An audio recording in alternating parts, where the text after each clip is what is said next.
قرآن پاک میں اللہ تعالیٰ نے فرمایا قل بفضل اللہ وبرحمتہ فبذلک فلیفرحوا، اے نبی تم فرماؤ کہ اللہ کے فضل اور رحمت ملنے کے اوپر خوشیاں منایا کرو، یہ اس سے بہتر ہے جو تم دنیا کا مال جمع کرتے ہو۔ وہ کہتے ہیں اس کے تحت نبی الاسلام کی پیدائش کے اوپر ہمیں خوشی منانی چاہیے، کیونکہ اللہ تعالیٰ نے سورہ آل عمران میں فرمایا لقد من اللہ علی المؤمنین اذ بعث فیہم رسولا، بے شک اللہ کا احسان ہے مومنین پر کہ انہی میں سے ایک رسول کو مبعوث کیا۔ پھر وما ارسلناک الا رحمۃ للعالمین، نبی الاسلام کو اللہ تعالیٰ نے سارے جہان والوں کے لیے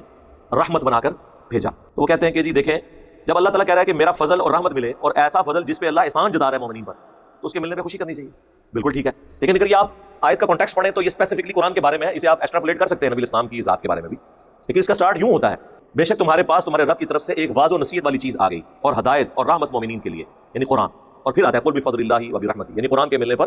خوشیاں مناؤ۔ یہ محمد علی مرزا ہیں، ان کو بھی آپ اچھی طریقے سے جانتے ہوگے۔ اہل سنت کا بہت ساری باتوں پر ان کی اختلاف ہے، لیکن بات کرتے ہیں اس ویڈیو پر۔ بڑی مشکل سے انہوں نے یہ بات مانی ہے کہ قل بفضل اللہ وبرحمتہ فبذلک فلیفرحوا، کہ ماتحت نبی کریم صلی اللہ علیہ وسلم بھی اللہ کی رحمت ہیں، ان پر بھی خوشی منانی چاہیے، اور اس بات میں تو کسی کا کوئی اختلاف ہونا ہی نہیں چاہیے کہ نبی کریم صلی اللہ علیہ وسلم اللہ کی رحمت ہیں یا نہیں ہیں۔ اہل علم تو الگ رہے، سمجھدار انسان بھی اس بات کو مان جائے گا کہ جب قرآن اللہ تعالیٰ کی رحمت ہو سکتا ہے تو قرآن والا اللہ کی رحمت کیوں نہیں ہو سکتا؟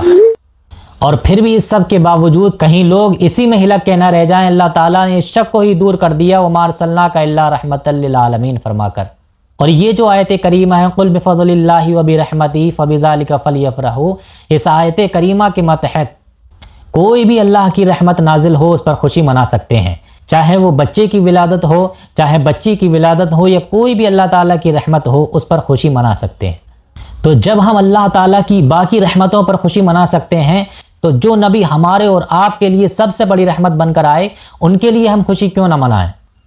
اور جیسا کہ میں نے اس ویڈیو میں بتایا تھا کہ آپ کو جس طریقے سے اچھا لگے اس طریقے سے آپ خوشی منائیے۔ اگر آپ کسی کو کچھ کھلا سکتے ہیں تو کچھ کھلا کر خوشی منائیے، اگر آپ کسی کی مدد کر سکتے ہیں تو اس دن مدد کر کے آپ خوشی منائیے، اگر آپ 2 وقت کی نماز پڑھنے والے ہیں تو 5 وقت کی نماز پڑھ کر آپ خوشی منائیے، اگر آپ روزہ رکھ سکتے ہیں تو روزہ رکھ کے نبی کا میلاد منائیے، اگر آپ قرآن پڑھ سکتے ہیں تو قرآن پڑھ کے نبی کا میلاد منائیے، اگر آپ محفل کر سکتے ہیں، مجلس کر سکتے ہیں تو مجلس کر کے آپ نبی کا میلاد منائیے۔ اور یہ ساری وہ باتیں ہیں جو اگر آپ میلاد کے دن کے علاوہ بھی آپ کرو گے تب بھی آپ کو ثواب ملے گا، تو کیا میلاد والے دن ثواب نہیں ملے گا؟